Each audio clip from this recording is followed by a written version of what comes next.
मेरे college time में मेरे फ्रेंड सर्कल में जो नौकरी को लेकर के एक उथल-पुथल थी, जो उनकी ज़िंदगियाँ सिर्फ़ नौकरी पे ही डिपेंड थीं कि नौकरी लग जाए तो बहन की शादी हो जाए, नौकरी लग जाए तो घर बन जाए, नौकरी लग जाए तो खुद की शादी हो जाए, नौकरी लग जाए तो माँ-बाप का इलाज हो जाए। मतलब पूरी ज़िंदगी नौकरी पे डिपेंड थी और नौकरी मिलने का नाम नहीं ले रही थी।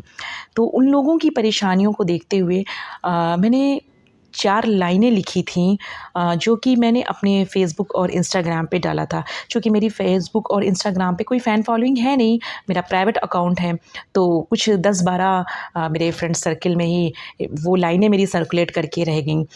और उस चीज़ को मैंने देखा, महसूस किया कि एक मिडिल क्लास इंसान के लिए नौकरी कितनी ज़रूरी है। अगर नौकरी है तो ज़िंदगी है उनकी, ऐसे न उसके अलावा ऐसा लगता है कि ज़िंदगी ख़त्म हो गई। हालाँकि मेरा भी स्ट्रगल पीरियड था, चूँकि मैं एक लड़की हूँ और ल लड़कियों के लिए भी बहुत मुश्किलात होती है, लेकिन मेरे लिए उतनी मुश्किलात नहीं थी, क्योंकि अल्हम्दुलिल्लाह मेरी फ़ैमिली में ऐसा कोई इतना ज़्यादा इश्यू नहीं था।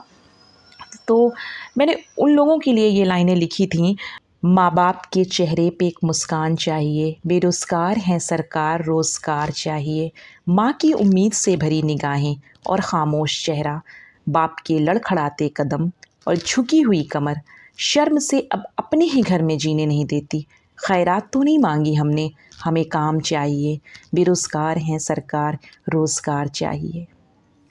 लेकिन ये वो लोग नहीं समझेंगे, ये बात वो लोग कभी समझ ही नहीं सकते जिनकी जेब भरी है, जो एसी में रह रहे हैं, ठीक है? अच्छा खा रहे हैं, अच्छा पहन रहे हैं, अच्छी ज़िंदगी जी रहे हैं, ये वो लोग नहीं समझेंगे। ये तो उस मिडिल क्लास, उस गरीब इंसान की आवाज़ है जिसकी पूरी की पूरी ज़िंदगी एक नौकरी पे डिपेंड है। क्योंकि ना गरीब इंसान के लिए सबसे बेटर ऑप्शन यही है कि तैयारी करो और नौकरी लो, क्योंकि उनके पास पैसे ही नहीं होते हैं कि वो कुछ काम वाम कर सकें। लेकिन पता है, नौकरी से लाख गुना बेहतर बिजनेस है।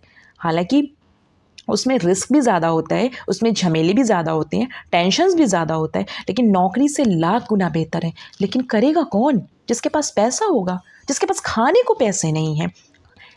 हमारे फ्रेंड सर्कल में ऐसे भी स्टूडेंट थे जो कि 10 दिन घर का आया पैसा खाते थे, उसके बाद जो है बाकी दिन वो उधार मांग मांग के खाते थे, और उसके बाद तो ऐसी गई गुजरी हालत होती थी कि सिचुएशन ये होती थी कि कहीं भंडारा लगा हो तो खा लें, कहीं दावत मिल जाए तो खा लें, कहीं मस्जिद में खा लें, गुरुद्वारे में खा लें, मंदिर में खा लें, कहीं मिल जाए खाना खा लें। ये सिचुएशन होती है एक स्टूडेंट की। तो मैंने तो ये सब चीज़ें बहुत करीब से देखी है कि 10 पैसा आया नहीं घर से, वो 10 दिन में ख़त्म हो गया। ठीक है, 10 दिन अच्छा खा लिए, कुछ अच्छा जब पैसा आता था तभी बच्चे बनाते थे कुछ अच्छा। और मतलब ज़िंदगी इतना मारते थे हर ख्वाहिशात को। अल्हम्दुलिल्लाह इतनी ज़्यादा दिक्कतें हम लोगों को नहीं थी, लेकिन फिर भी स्टूडेंट तो स्टूडेंट ही होता है, मिडिल क्लास फैमिली तो मिडिल क्लास फैमिली होता है। हाँ, ये होता है ना कि घर वाले थोड़ा लड़कियों का ज़्यादा ख़्याल रखते हैं कि इनको किसी चीज़ की तकलीफ़ ना हो, लेकिन फिर भी ना घर से जो पैसे आते हैं ना, शहर में रहना, हॉस्टल में रहना, वो सब एकदम ऊँट के मुँह में ज़ीरा सा लगता है। तो सबके साथ ये सिचुएशन होती है इतने इतने साल तैयारी करने के बाद, और फिर नौकरी ना आए और लोग कहें कि योग्य नहीं है, ये नहीं है, वो नहीं है, मतलब दुनिया भर की चीज़ें। तो